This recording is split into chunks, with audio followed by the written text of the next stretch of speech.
terima kasih teman-teman sekalian.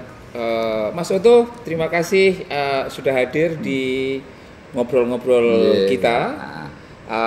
Teman-teman, kita kedatangan tamu Dr. Oto. Saya panggilnya Mas Oto, orang yang sangat penting di dalam landscape kebebasan beragama berkeyakinan di Indonesia. Beliau ini adalah seorang penghayat yang bersama-sama dengan jutaan para penghayat lain di Indonesia memperjuangkan hak-hak sipil politiknya.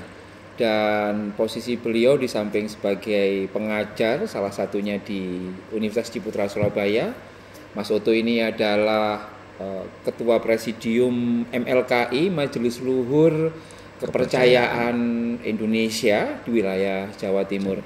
Mas Oto, bisakah elaborasi sedikit MLKI itu apa dan apa yang diperjuangkan dalam konteks demokrasi di Indonesia? Jadi MLKI itu merupakan satu-satunya wadah tunggal bagi para penghayat. Ini. Jadi dia menaungi karena di Indonesia itu ada lebih dari 180 organisasi atau paguyuban penghayat kepercayaan terhadap Tuhan Yang Maha Esa. Dan semuanya itu masuk di MLKI begitu ya? Mulai dari Sabang sampai Nusantara, sampai Papua gitu. Papua. Dan itu masih ditambah dengan ada penghayat perorangan. Jadi artinya yang tidak ikut terafiliasi. Masih ada yang ini. Dan itu juga kita bina. Kita bina. Nah, tujuan kita itu adalah agar para penghayat ini hak-hak sipil ini bisa diakomodir, bisa diterima oleh negara. Memang merupakan satu perjuangan yang berat. Seperti apa misalnya Mas, yang konkretnya yang kira-kira dulu apa yang diperjuangkan yang ya mungkin sekarang sudah berhasil atau yang belum berhasil itu apa misalnya?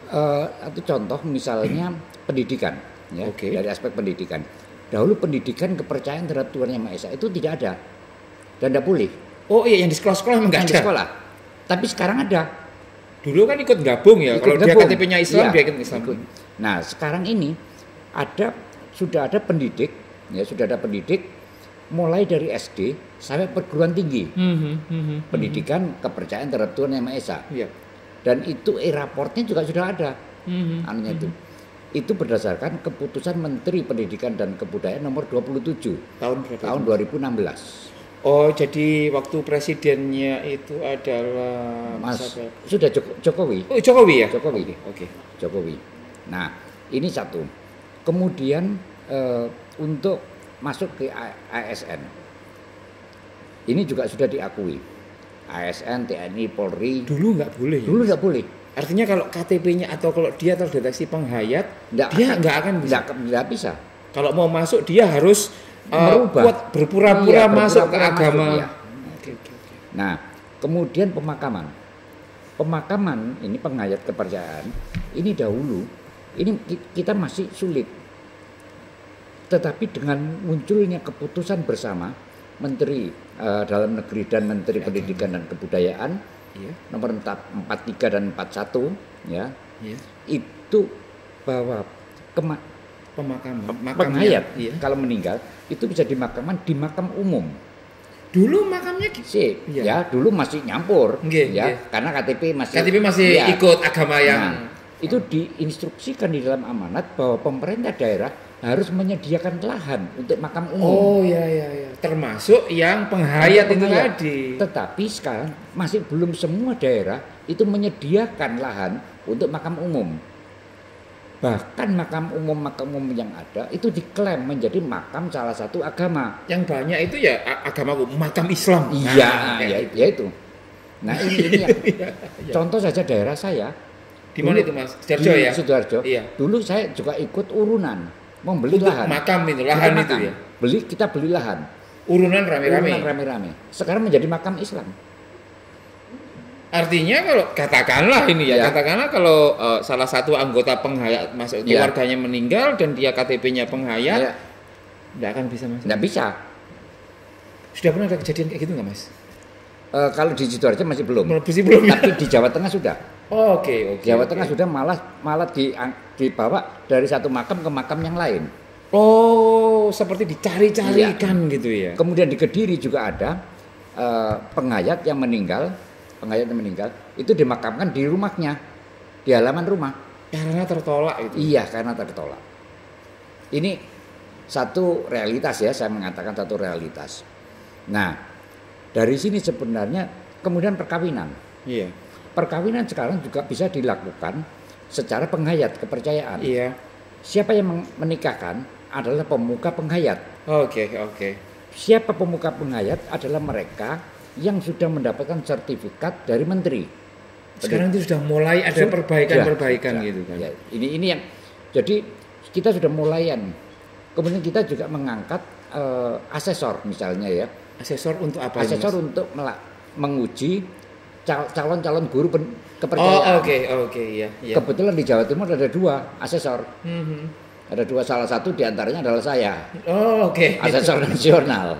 Jadi yang bertugas untuk memastikan apakah seseorang ini layak Betul, jadi pendidik atau tidak, untuk teman anak-anak penghayat kayak gitu ya. Ini jadi sudah sampai sedemikian jauh sudah.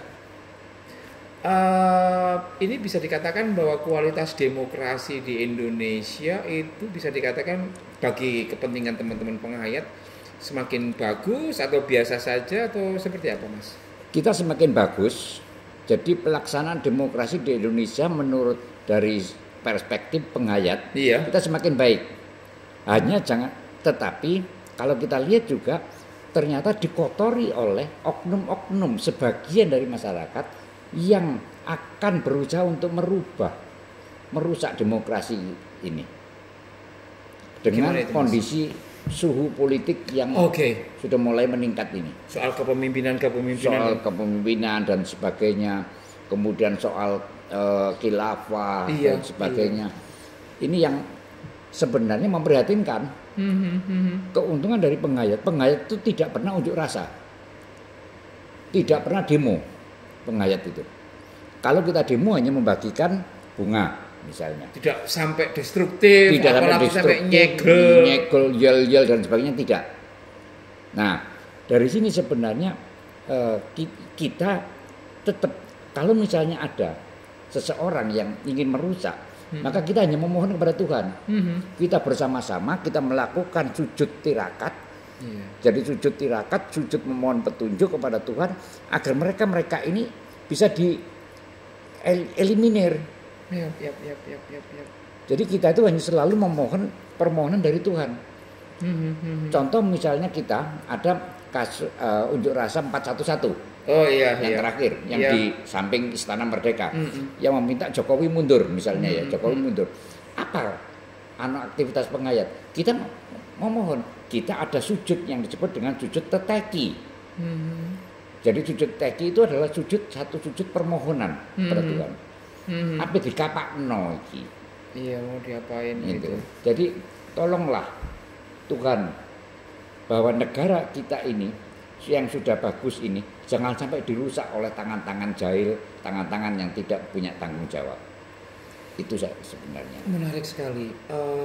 Kualitas demokrasi itu juga ditentukan oleh sejauh mana kelompok mayoritas itu memahami soal toleransi dan intoleransi.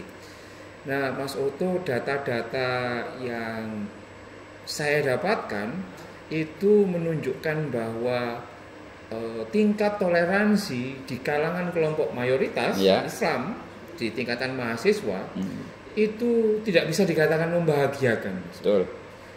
Survei yang dirilis oleh PPIM UIN mengatakan bahwa mahasiswa yang beragama Islam itu toleransinya rendah dan sangat rendah, kayak gitu. Maksud saya begini, tentu ini menjadi tidak hanya problem kelompok mayoritas, tapi juga problem bangsa dan problem teman-teman yang lain. Sebab kalau mereka dibiarkan intoleran, pasti akan memengaruhi kualitas demokrasi ini. Saya percaya bahwa teman-teman penghayat tidak hanya mampu untuk sujud teteki saja, tetapi mampu untuk melakukan hal-hal yang lebih konkret untuk memperkuat atau memperbaiki kualitas demokrasi terkait dengan toleransi ini. selama ini apa sih yang ada dalam pikiran atau yang sudah dilakukan oleh teman-teman penghayat untuk dalam konteks menegakkan kebinekaan gitu Mas? Nah, ini memang kita menjalin ada satu jaringan lintas agama, jaringan lintas agama, di mana kita setiap hari, kita setiap minggu sekali juga melakukan satu pencerahan terkait dengan masalah kebinekaan, terkait dengan masalah toleransi. Ini yang diharapkan, dan ternyata sebagian besar ini juga para generasi muda, besar, yang pengikutnya ini. Ini yang kemudian juga kita juga melakukan satu kegiatan kita membentuk organisasi sayap di MLKI. Ada generasi muda penghayat kepercayaan, ada generasi muda penghayat. Nah, dia juga bertugas untuk bisa memberikan masukan. Dia juga mempunyai satu podcast, terus disebarluaskan. Sehingga kalau mereka dari media sosial, maka akan kita lawan dengan media sosial yang sifatnya konstruktif. Oh, sudah ada pembicaraan itu di MLKI.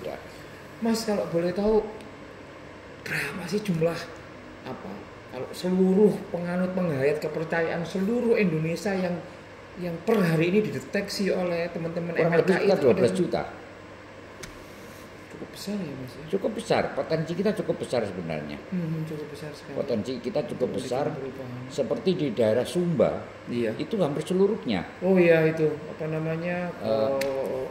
Kemudian di Sulawesi Barat, di Mamasa itu pun juga sebagian besar dari 11 kecamatan, itu 9 kecamatan itu penghayat semua. 9.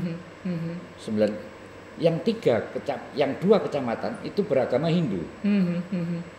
Ini yang jadi sebenarnya cukup besar. Di Parmalin pun juga Sumatera Barat. Kemudian di Minahasa, di Kalimantan, ada Kaharingan, di Jawa Barat, ada budidaya, ada perjalanan, ada kapribaden, banyak sekali. Ada Sunda Wiwitan, banyak sekali. Menarik sekali itu.